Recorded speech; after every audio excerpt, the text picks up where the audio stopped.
ছাত্রছাত্রীরা তোমরা কেমন আছো? আশা করি তোমরা সবাই ভালো আছো। তোমরা সবাই ভালো থাকবে। ভিডিওটা শুরু করার আগে তোমাদেরকে বলি, তোমরা যারা এই চ্যানেলে নতুন আছো তারা অবশ্যই ভিডিওটিকে সাবস্ক্রাইব করবে। ভিডিওটি ভালো লাগলে তোমরা অবশ্যই সকলকে শেয়ার করবে। গল্পটি পড়ার আগে আমরা একটু ছোট করে বুঝে নেব।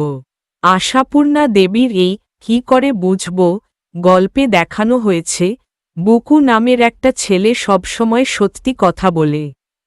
তাকে ছোটবেলা থেকে শেখানো হয়েছে মিথ্যে বলবে না, সব কথা সোজাসুজি বলবে। কিন্তু সমস্যা হল সে সব জায়গায় সব মানুষের সামনে না ভেবে সত্যি কথা বলে ফেলে, যেমন অতিথিদের সামনে, মায়ের কথা, বাবার রাগ সব খুলে বলে দেয়। এতে সবাই অস্বস্তিতে পড়ে যায় এবং মা বাবারও লজ্জা লাগে। শেষে মা বাবা রেগে তাকে মারতে থাকে। তখন বুকু কাঁদতে কাঁদতে বলে, তোমরাই তো বলো সবসময় সত্যি কথা বলতে, তাহলে এখন কেন মারছ? আমি বুঝব কি করে কখন কি বলতে হবে? মূল কথা বা শিক্ষাটি হল, শুধু সত্যি বলাই যথেষ্ট নয়, কোথায়, কখন, কিভাবে সত্যি বলতে হয় সেটাও জানা দরকার।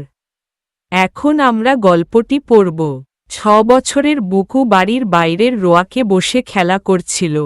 বাড়ির সামনে একখানা রিকশাগাড়ি এসে থামল। রিকশা থেকে নামলেন দুটি বেজায় মোটাসোটা ভদ্রমহিলা আর একটি বুকুর মতো বয়সেরই ছেলে। সেটিও নেহাত রোগা নয়। এতটুকুতে যা বলা হয়েছে, বুকু নামে 6 বছরের একটি ছেলে বাড়ির বাইরে বসে খেলছিল। হঠাৎ একটি রিকশা এসে থামল। রিকশা থেকে দুইজন খুব মোটা মহিলা আর বুকুর মতো বয়সের একটি ছেলে নামল। ছেলেটিও বেশ মোটাসোটা ছিল। বুকু খেলতে খেলতে তাকিয়ে অবাক হয়ে যায়, আরে বাবা, রিকশাগাড়ির অতটুকু খোলের মধ্যে এদের জায়গা হয়েছিল কি করে? দুটি মহিলার মধ্যে একটি মহিলা রোয়াকে উঠে একগাল হেসে বলেন, কি খোকা, চিনতে পারছ? এতটুকুতে যা বলা হয়েছে। বুকু খেলতে খেলতে অবাক হয়ে ভাবল, এত ছোট রিকশায় এরা সবাই কিভাবে বসেছিল। তারপর দুই মহিলার একজন রোয়ায় উঠে হেসে বললেন, কি খোকা, আমাকে চিনতে পারছ? বুকু দুই কোমরে দুই হাত দিয়ে দাঁড়িয়ে ওদের দিকে সোজা তাকিয়ে যেন বেশ তলিয়ে একটু ভেবে নেয়। তারপর গম্ভীরভাবে ঘড়ির পেন্ডুলামের মতো দুদিকে মাথা নাড়ে। মহিলা দুটি তো ওর ধরন দেখে হেসেই খুন। একজন বলেন, আহা, আমরা এসেছিলাম সেই কবে, ওর মনে থাকবে কি করে? এতটুকুতে যা বলা হয়েছে। বুকু দুহাত কোমরে দিয়ে দাঁড়িয়ে ভালো করে ভেবে দেখল, তারপর মাথা নেড়ে বুঝিয়ে দিল সে চিনতে পারেনি। ওর এই ভঙ্গি দেখে দুই মহিলা হেসে উঠলেন। তাদের মধ্যে একজন বললেন, আহা, আমরা তো অনেক দিন আগে এসেছিলাম, ওর মনে থাকবে কি করে? বুকু বিজ্ঞের মতো বলে, তাছাড়া তখন হয়তো এত মোটা ছিলেন না আপনারা। এত মোটা কাউকে দেখিনি কক্ষনো। শুনেই দুজনের মধ্যে একজনের মুখ বেশ একটু গম্ভীর হয়ে উঠেছিল, আর একজন কিন্তু হেসে ওঠেন। খুক খুক করে হাসতে হাসতে বলেন, নির্মলার ছেলেটি তো আচ্ছা মজার কথা বলে। তা তোমার মা বাড়ি আছেন তো খোকা? হ্যাঁ, চলো, বলে এরা বাড়ির মধ্যে ঢুকে পড়েন। এতটুকুতে যা বলা হয়েছে। বুকু খুব সোজাসাপটা কথা বলল, হয়তো আগে এত মোটা ছিলেন না, তাই সে চিনতে পারেনি। এতে একজন মহিলা একটু রাগ করলেন, কিন্তু অন্যজন হাসতে লাগলেন। তিনি বললেন, নির্মলার ছেলে তো বেশ মজার কথা বলে। তোমার মা বাড়িতে আছেন? বুকু বলল, হ্যাঁ। তারপর মহিলারা বললেন, চলো, এবং বাড়ির ভেতরে ঢুকে গেলেন। শুধু ঢুকে পড়েন না, একেবারে বসেই পড়েন। বাইরের ঘরের হালকা হালকা দুখানা বেতের চেয়ারের মধ্যে নিজেদেরকে বেশ কায়দা করে ঠেসে দিয়ে হাঁপাতে হাঁপাতে বলেন, কই খোকা, তোমার মা? মা মা তো সেই 3 তলার ছাতে, রান্নাঘরে। ওরে বাবা, আতকে ওঠেন এরা 3 তলায়। সিঁড়ি ভেঙে আর উঠতে পারবো না বাবা, রক্ষে করো। বাড়ি থেকে কি আজ বেরিয়েছি? বার 2-3 বাসবদল, সে সবধি রিকশায়। যাও দিকিন বাবা ছুটে, তিনতলায় গিয়ে খবর দিয়ে এসো তোমার মাকে। বলো গে, উত্তরপাড়া থেকে ছেনু মাসিরা এসেছেন। বুকু ছুটে ওপরে চলে যায়। এতটুকুতে যা বলা হয়েছে। মহিলারা শুধু ঘরে ঢুকলেন না, গিয়ে চেয়ারে বসে পড়লেন। হাঁপাতে হাঁপাতে বললেন, কোথায় তোমার মা? বুকু বলল, মা তিনতলার ছাদে, রান্নাঘরে। এ কথা শুনে তারা অবাক হয়ে বললেন, ওরে বাবা, এত সিঁড়ি উঠে আমরা যেতে পারবো না। অনেক কষ্ট করে এসেছি, বাস বদলে, শেষে রিকশায়। তারপর তারা বুকুকে বললেন, তুমি দৌড়ে গিয়ে তোমার মাকে খবর দাও। বলো, উত্তরপাড়া থেকে ছেনু মাসিরা এসেছেন। বুকু তখন দৌড়ে ওপরতলায় চলে গেল। ইত্যবসরে নতুন আসা ছেলেটি, যার নাম ডাম্বল, চেয়ারে গুছিয়ে বসার বদলে একখানা চেয়ার কনুইয়ের ধাক্কায় উল্টেছে। টেবিল ঢাকাটা কুঁচকে টেনে খানিকটা ঝুলিয়ে দিয়েছে, টেবিলের ওপরকার খাতাপত্তরগুলো এলোমেলো করেছে। এক্কেবারে ঘরের ওদিককার দেয়ালে রাখা আলমারিটার একটা পাল্লা ধরে এমন হ্যাচকা টান মেরেছে যে, চাবিবন্ধ কলটা বন্ধ অবস্থাতেই পাল্লার সঙ্গে খুলে বেরিয়ে এসেছে। সাজানো গোছানো বইয়ের সারি থেকে একসঙ্গে ৩-৪খানা বই নামিয়েই দূর ছাই। ছবি নেই বলে বইগুলো মাটিতে ফেলে রেখে অবশেষে জানালার ধাপের ওপর উঠে বসে পা দোলাতে শুরু করেছে। এতটুকুতে যা বলা হয়েছে। এদিকে নতুন আসা ছেলে ডাম্বল ঘরে চুপচাপ বসে থাকেনি। সে খেলতে গিয়ে একটা চেয়ার ফেলে দিল, টেবিলের কাপড় টেনে এলোমেলো করে দিল, খাতাপত্র ছড়িয়ে দিল। তারপর আলমারির দরজা জোরে টান দিতেই সেটা ভেঙে খুলে গেল। ভেতর থেকে কয়েকটা বই নামিয়ে দেখে বলল, ছবি নেই বলে বইগুলো মাটিতে ফেলে দিল। শেষে সে জানালার ধাপে উঠে বসে পা দোলাতে লাগল। বুকু এসে বলল, মা আসছেন। বললেন যে, ও কি কাণ্ড করেছ তুমি? আলমারি ভেঙে বই নামিয়েছ? ডাম্বল অগ্রাহ্য ভরে বুকুর দিকে চোখ পিটপিট করে তাকিয়ে উত্তর দেয়, ইস, আলমারি ভেঙে একেবারে গুড়িয়ে ছাতু করে ফেলেছি বলো। শুধু তো খুলেছি। বুকু জোরগলায় বলে, তা খুলেছি বা কেন? ও বই কার তা জানো? সেজো কাকার। সেজো কাকার বই মাটিতে। বুকুর কথার ধরনেই বোঝা যায়, সেজো কাকা লোকটি বিশেষ মোলায়েম নয়। ডাম্বল কিন্তু বুকুর ভয়ের ধার ধারে না। ঠোঁট উল্টে বলে, ভারী তো বই, হতচ্ছাড়া বই, ছবি নেই। এতটুকুতে যা বলা হয়েছে। বুকু ডাম্বলকে বলল যে তাদের মা রেগে আসছেন, কারণ ডাম্বল আলমারি খুলে বই নামিয়েছে। আর সেই বইগুলো সেজো কাকার। বুকু চিন্তিত, কারণ সেজো কাকা কঠোর মানুষ। কিন্তু ডাম্বল একদম ভয় পায় না। সে বলে সে আলমারি ভাঙেনি, শুধু খুলেছে। আর বইগুলো তার কাছে ভারী আর বিরক্তিকর, কারণ সেখানে ছবি নেই। বুকু গম্ভীরভাবে বলে, ছবি থাকবে কি জন্যে? ও কি ছোটদের বই? ও তো বড়দের বই। যেমন হাতির মতো চেহারা তোমার, তেমনি হাতির মতো বুদ্ধি।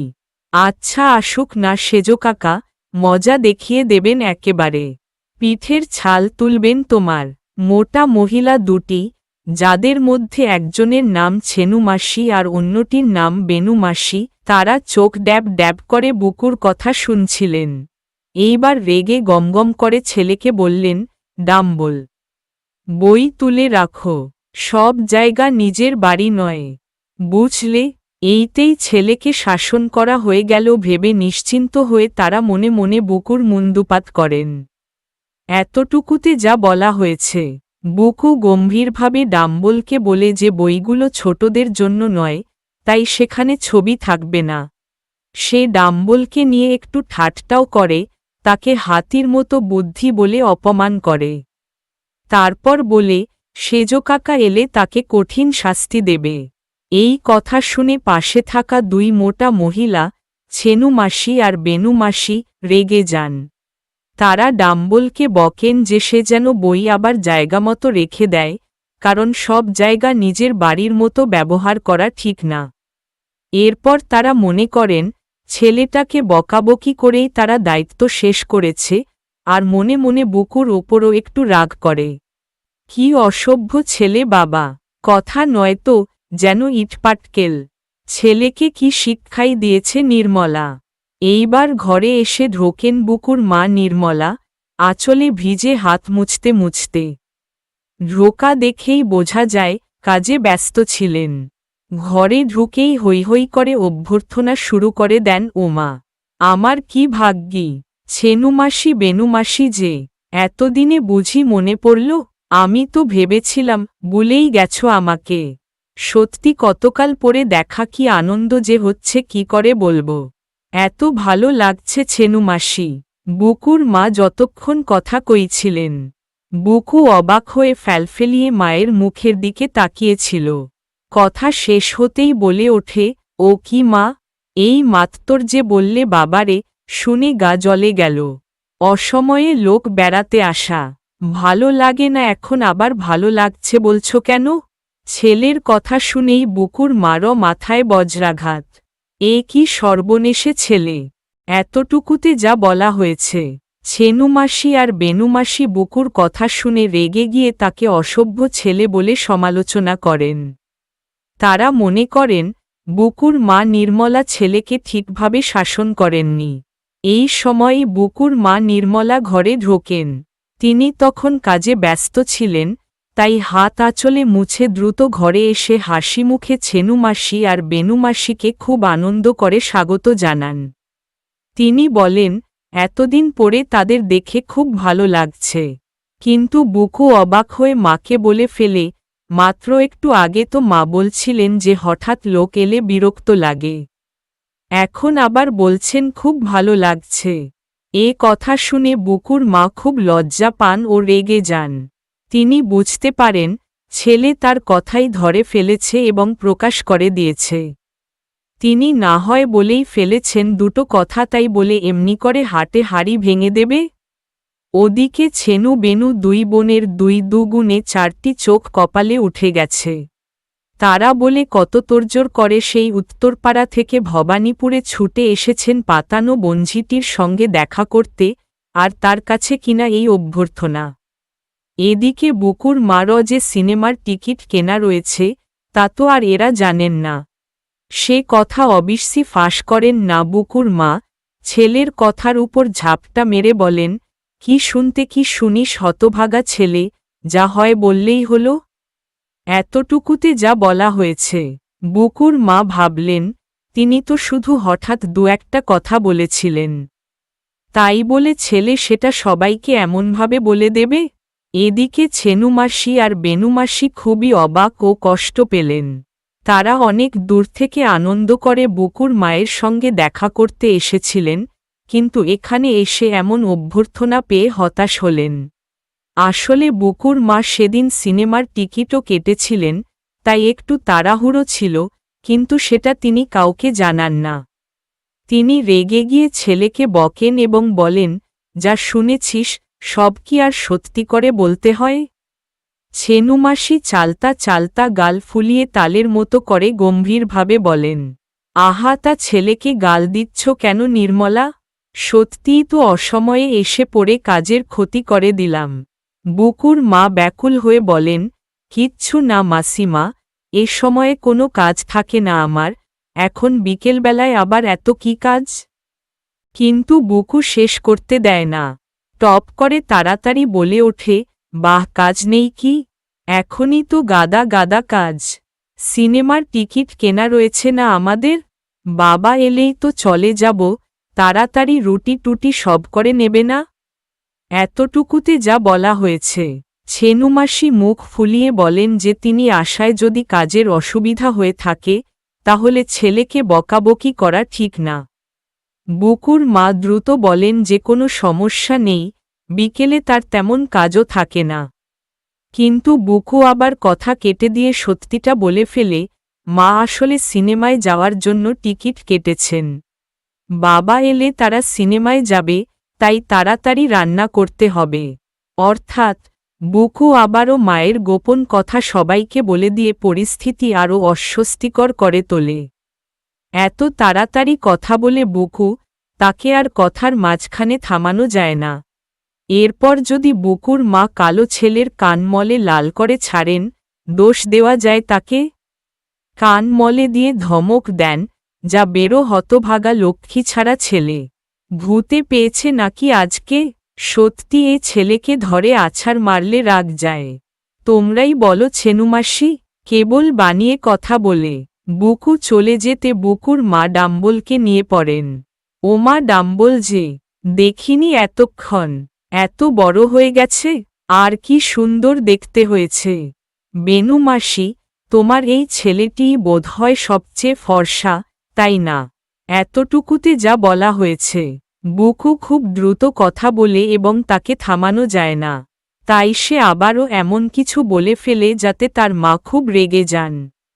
রাগ করে বুকুর মা বুকুর কান মলে ধমক দেন এবং বলেন যে ছেলে একদম বেয়ারা, শুধু বানিয়ে বানিয়ে কথা বলে।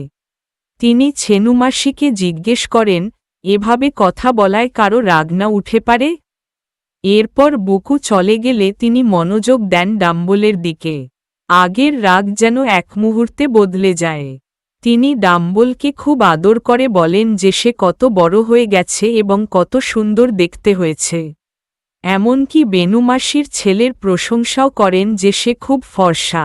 একেই তো পরের কালো ছেলেকে ফর্সা বলা, বিচ্ছু ছেলেকে সোনা ছেলে বলা নিয়ম। তাছাড়া আবার নিজের ছেলের বেয়ারা কথাগুলো ভুলিয়ে দেওয়ার জন্য বেশি করেই বলতে হয় বুকুর মাকে। নইলে সত্যি কিছু আর ডাম্বল আহামরি ফর্সা নয়।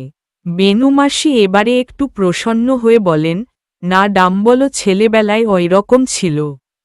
এখন রোদে ঘুরে ঘুরে তা, তোমার বুকুও তো কালো হয়ে গেছে। আমার বুকু তো কালোই ছিল। তারপর ডাম্বল বাবু, কি পড়তে টরতে শিখলে? স্কুলে ভর্তি হয়েছ নাকি? এতটুকুতে যা বলা হয়েছে। এখানে বলা হচ্ছে, অনেক সময় মানুষ আদর বা সামাজিক ভদ্রতা দেখাতে গিয়ে আসল কথার চেয়ে একটু বাড়িয়ে বলে, যেমন কালো ছেলেকে ফর্সা বলা বা দুষ্ট ছেলেকে সোনা ছেলে বলা।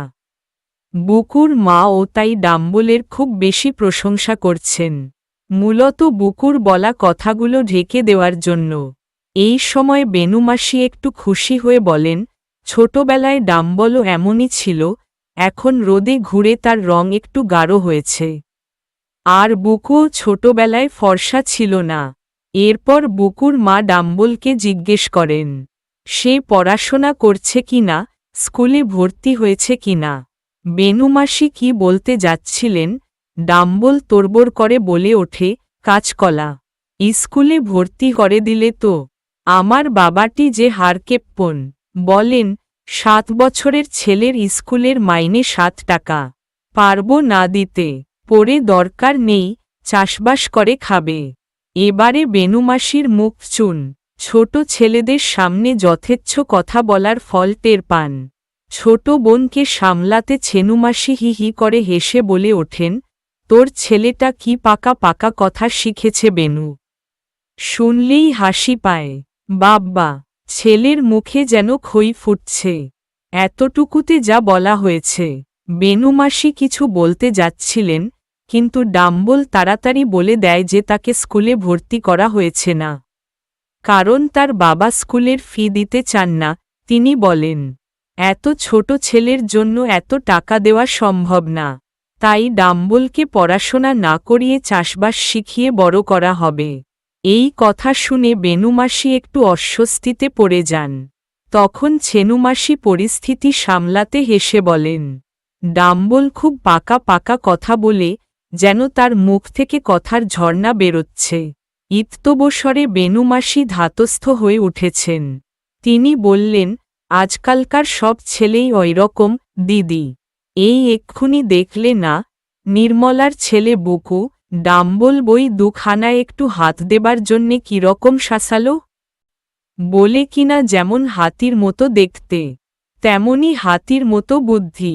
সেজকাকা তোমার পিঠের ছাল তুলবেন এই সব। টেনে টেনে হাসতে থাকেন বেনুমাসি। শুনে তো বুকুর মারও আক্কেল গুরুম। হঠাৎ আজ কি হলো ছেলেটার? সত্যিই ভূতে টুতে পেল নাকি? কই এমন অদ্ভুত বেয়ারা তো ছিল না। কি আর করেন, প্রায় কাঁদো কাঁদো হয়ে বলেন, সত্যি এই ছেলেকে নিয়ে যে আমাদের কি জ্বালাই হয়েছে ছেনু মাসি, হাড় ভাজা ভাজা হয়ে গেল। যত বড় হচ্ছে তত যেন যা তা হয়ে যাচ্ছে। কে জানে পাগলা টাগলা হয়ে যাবে নাকি। এতটুকুতে যা বলা হয়েছে। বেনুমাসি আবার স্বাভাবিক হয়ে বুকুর আগের বেয়ারা কথাগুলো মনে করিয়ে দেন। তিনি বলেন, বুকু ডাম্বলকে অনেক খারাপ কথা বলেছিল, যেমন তাকে হাতির মতো দেখতে আর হাতির মতো বুদ্ধি বলা, আর সেজকাকা তাকে শাস্তি দেবে বলা। এ কথা শুনে বুকুর মা খুবই অবাক ও চিন্তিত হয়ে যান। তিনি বুঝতে পারেন না ছেলেটা হঠাৎ এমন বেয়ারা কেন হয়ে গেল। মনে মনে ভাবেন, ছেলেটা বড় হতে হতে আরও খারাপ হয়ে যাচ্ছে নাকি, এমনকি একটু পাগলাটে হয়ে যাচ্ছে কি না, এই ভেবে তিনি প্রায় কেঁদে ফেলেন। পাগলা বললে যদি দোষ খণ্ডায়। ছেনুমাসিরা অবশ্যই তেমন বোকা নয় যে সহজে ছেলেকে পাগল বললেই তাই বিশ্বাস করবেন। মনে মনে ভাবেন, মোটেই তা নয়, বরং পাগল বানাতে পারে লোককে। হঠাৎ একটা হুড়মুড় ঝনঝন শব্দে তিনজনই চমকে ওঠেন। আর কিছু নয়, শেলফের উপর থেকে টেবিল ল্যাম্পটাকে ফেলে ভেঙে শেষ করেছে ডাম্বল। এবারে আবার ছেনু বেনু দুই বোনের অপ্রতিভ হওয়ার পালা। কিন্তু বুকুর মা হ্যাঁ হ্যাঁ করে ওঠেন, আহা আহা, যাক বেনু মাসি, ছেলেকে আর বকতে হবে না। ছোট ছেলে দুরন্ত হবে না একটু, মাটির পুতুলের মতন চুপ করে থাকবে। ছটফটে ছেলেই আমার ভালো লাগে। কাঁচ কুড়োতে বুকুর মা আরও বলেন, যে ছেলেরা ছোটবেলায় দুরন্ত থাকে তারাই নাকি বড় হয়ে মহাপুরুষ হয়। এতটুকুতে যা বলা হয়েছে। এখানে বেনুমাসি আর ছেনুমাসি মনে করেন, বুকু একদম পাগল না হলেও সে খুব দুষ্টু এবং এমন দুষ্টুমিতে অন্যকেও জড়িয়ে ফেলতে পারে। ঠিক তখনই ডাম্বল আবার একটা বড় দুষ্টুমি করে, সে শেলফ থেকে টেবিল ল্যাম্প ফেলে ভেঙে ফেলে। সবাই খুব অবাক হয়ে যায়। কিন্তু এবার বুকুর মা রাগ না করে উল্টো পরিস্থিতি সামলানোর চেষ্টা করেন।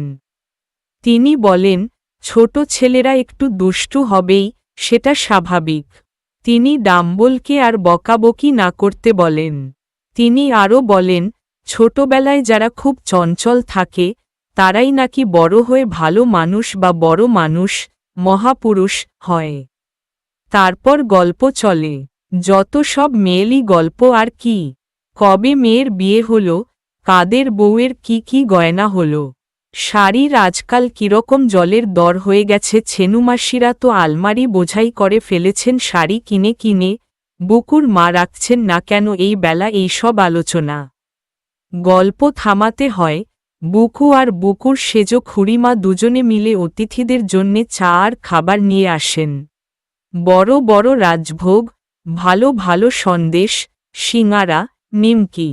ছেনুমাসিরা খাবো না করেন, অবশ্যই যেন ভয়ানক একটা কষ্টকর কাজ করছেন এইভাবে খেয়ে ফেলেনও সবই। ডাম্বল গাউ গাউ করে সব কিছু খেয়ে ফেলে, রেকাবির রস চাটে বসে বসে। এতটুকুতে যা বলা হয়েছে। এরপর কথাবার্তা আরেক দিকে চলে যায়। ছেনুমাসি আর বেনুমাসি মেয়েদের বিয়ে, গয়না, শাড়ির দাম, এইসব সাধারণ পারিবারিক গল্প করতে থাকেন। সবাই নিজের অভিজ্ঞতার কথা বলে আড্ডা জমে ওঠে।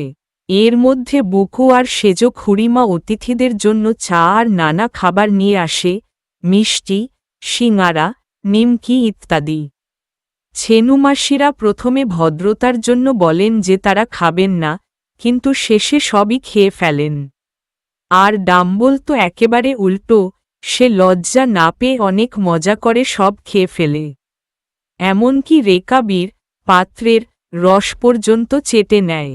বুকুর মা বলেন, এই বুকু, তোর বাবা এসেছেন আপিস থেকে? বল গে যা, মাসিমারা এসেছেন।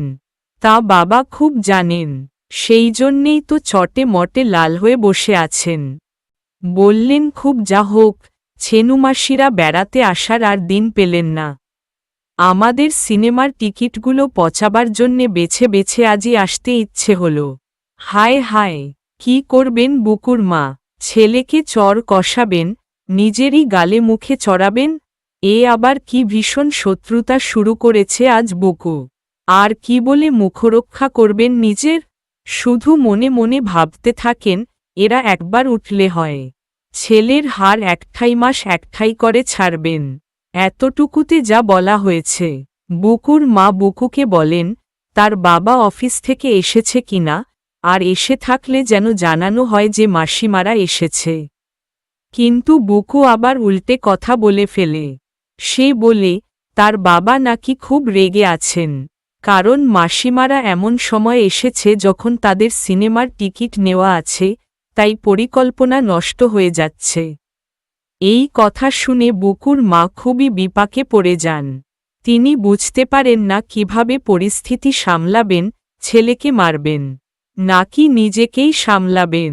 মনে মনে তিনি রেগে যান এবং ভাবেন, অতিথিরা একবার চলে গেলে তিনি বুকুকে ভালো করে শাসন করবেন। শুধু হাত দিয়ে পেরে উঠবেন, না লাঠিসোঁটা ধরবেন? ছেনুমাসিরা বিশ্বস্তর মূর্তিতে বলেন, আচ্ছা তাহলে উঠি নির্মলা, তোমার অনেক ক্ষতি করে গেলাম। বুকুর মা কোন মুখে আর বলবেন আবার একদিন এসো ছেনুমাসি। ফ্যালফ্যাল করে তাকিয়ে থাকেন বোকার মতো। ডাম্বল জুতোর মধ্যে পা গলাতে গলাতে বুকুকে বলে, আমায় তো খুব বলা হচ্ছিল, তুই স্কুলে ভর্তি হয়েছিস? বুকু বুক টান করে বলে, নিশ্চয়। কোন স্কুল? আদর্শ শিক্ষা প্রতিষ্ঠান। ক খানা বইরে? সে অনেক, সব মিলিয়ে ৭-৮টা। বাবা আর কত দেরি করবে তোমরা? যাও এবার, রাত্তির হয়ে গেল যে। এখন মা কখনোই বা রান্না করবেন, আর কখনোই বা তোমাদের নিন্দে করবেন? নিন্দে? ছেনুমাসিরা শুধু হার্টফেল করতে বাকি রাখেন। আর বুকুর মা, তার মুখ দেখে মনে হয় হার্টফেল করেইছেন বুঝি বা। এতটুকুতে যা বলা হয়েছে। ছেনুমাসি আর বেনুমাসি বুঝতে পারেন যে এখন আর থাকা ঠিক না, তাই ভদ্রভাবে চলে যাওয়ার কথা বলেন। বুকুর মা লজ্জা আর অস্বস্তিতে কিছুই ঠিকমতো বলতে পারেন না, শুধু চুপচাপ দাঁড়িয়ে থাকেন। ডাম্বল জুতো পরে বুকুকে আবার জিজ্ঞেস করে সে সত্যি স্কুলে ভর্তি হয়েছে কিনা। বুকু গর্ব করে বলে যে সে ভর্তি হয়েছে এবং অনেকগুলো বই পড়ে। তারপর বুকু তাড়াহুড়ো করে অতিথিদের চলে যেতে বলে, কারণ রাত হয়ে যাচ্ছে এবং মা এখন রান্না করবেন। এই অদ্ভুত কথাগুলো শুনে ছেনুমাসিরা খুব অবাক হয়ে যান, প্রায় স্তব্ধ হয়ে যান। আর বুকুর মাকে দেখে মনে হয়, এত সব ঘটনার পর তিনি একদম ভেঙে পড়েছেন। এবারে ডাম্বল ঘুষি পাকিয়ে আসে, নিন্দে কেন রে? নিন্দে কিসের? বাহ, নিন্দে করা হবে না? বুকু যেন অবাক হয়ে গিয়েছে, এইভাবে বলে বেড়াতে আসা লোক চলে গেলে নিন্দে করতে হয় না তাদের? বলতে হবে না ছেলেটা কি অসভ্য, হ্যাংলা মাসিরা কি অহংকারী, এসে তো মাথা কিনলেন। শুধু শুধু একগাদা পয়সা খরচ হয়ে গেল। তাছাড়া বুকু এত তাড়াতাড়ি কথা বলবে, ধরলে কথা থামায় কে? যা বলবার সবই বলে নেয় সে। তবু ওর, তাছাড়া কে থামিয়ে দিয়ে ছেনুমাসি বলেন, বলো বাবা, প্রাণ ভরে বলো, বলে গটগট করে চলে যান। পিছন পিছন বেনুমাসি আর ডাম্বল। আর ওরা বেরোবার সঙ্গে সঙ্গেই বুকুর মা রণচণ্ডী মূর্তি নিয়ে শুরু করেন ছেলে ঠ্যাঙাতে। ঠ্যাঙান আর চেঁচান, বল শয়তান ছেলে, কেন ওরকম কথা বললি? বল, বল শিগগির, মেরে মেরে তোকে মেরাই ফেলব আজ। তবু চুপ করে আছিস কেন? ওসব বললি? যতক্ষণ না বলবি, মার থামাবো না আমি। লক্ষ্মী ছাড়া পাজি বাদর, লোকের সামনে আমার মুখে চুনকালি। এতটুকুতে যা বলা হয়েছে। ডাম্বল রেগে গিয়ে বুকুকে জিজ্ঞেস করে, নিন্দে কেন হবে? নিন্দে মানে কি? বুকু অবাক হয়ে বলে, অতিথিরা চলে গেলে সাধারণত মানুষ তাদের নিয়ে নিন্দে করে, কে কেমন ছিল, কত খরচ হল, এসব বলে। সে কথাগুলো খুব দ্রুত বলতে থাকে। বুকু আরও কিছু বলতে যাচ্ছিল, কিন্তু তখনই ছেনুমাসি তাকে থামিয়ে চলে যান। আর তার পেছনে বেনুমাসি ও ডাম্বলও বেরিয়ে যায়। অতিথিরা চলে যাওয়ার পরই বুকুর মা খুব রেগে যান। তিনি বুকুকে খুব বকতে থাকেন, এমনকি মারতে শুরু করেন। বলেন, সে কেন এমন কথা বলল, লোকের সামনে কেন অপমান করল। এইসব তিনি খুব কষ্ট পান এবং মনে করেন ছেলের জন্য তার মুখ খারাপ হয়ে গেছে। গোলমাল শুনে বুকুর বাবা এসে হাজির। কি হলো কি? ছেলেটাকে বেধড়ক পিটোচ্ছ কেন? পিটব না। বুকুর মা হাঁপাতে হাঁপাতে বলেন, পিটিয়ে ওকে তক্তা করব আমি। জানো ও কি করেছে আজ? একে একে ছেলের ভুতুড়ে বুদ্ধির কথা বলতে থাকেন মা, আর শুনতে শুনতে বাবা রেগে আগুন হয়ে ওঠেন। তখন তিনিও লেগে যান প্রহারে। সত্যি, যে ছেলে মা বাপকে এভাবে বাইরের লোকের কাছে অপদস্থ করে, তাকে মেরে তক্তা করে ফেললেই কি রাগ মেটে? এতটুকুতে যা বলা হয়েছে। বুকুর বাবা অফিস থেকে এসে দেখেন বুকুকে মারধর করা হচ্ছে। তিনি জানতে চান কি হয়েছে। বুকুর মা উত্তেজিত হয়ে বলেন, তিনি শুধু মারছেন না, ছেলেটাকে ভালোভাবে শাস্তি দেবেন। তারপর তিনি জানান, আজ বুকু অতিথিদের সামনে এমন সব উল্টোপাল্টা কথা বলেছে যে তাদের খুব অপমান হয়েছে। এগুলো শুনে বুকুর বাবাও খুব রেগে যান এবং তিনিও বুকুকে মারতে শুরু করেন। শেষে লেখক প্রশ্ন তোলেন, যে ছেলে এমন ভুল কথা বলে বাবা মাকে বিব্রত করে, তাকে এভাবে মারধর করলে কি সত্যিই রাগ কমে বা সমস্যার সমাধান হয়? দুজনে মিলে চেঁচান, বল, বল, কেন ওসব বললি? বুকু অনেকক্ষণ গোধরে চুপ করে মার খাচ্ছিল, আর পারে না। ডুকরে কেঁদে উঠে বলে, নিজেই তো দুপুরবেলা 100 বার করে বললে সবসময়ে সত্যি কথা বলবি, কারো কাছে কিছু লকবি না। এখন আবার নিজেই মারছ? কি করে বুঝব আসলে কি করতে হবে? এতটুকুতে যা বলা হয়েছে। বুকুর মা বাবা দুজনেই মিলে বুকুকে বকতে থাকেন এবং জিজ্ঞেস করেন কেন সে এমন কথা বলল।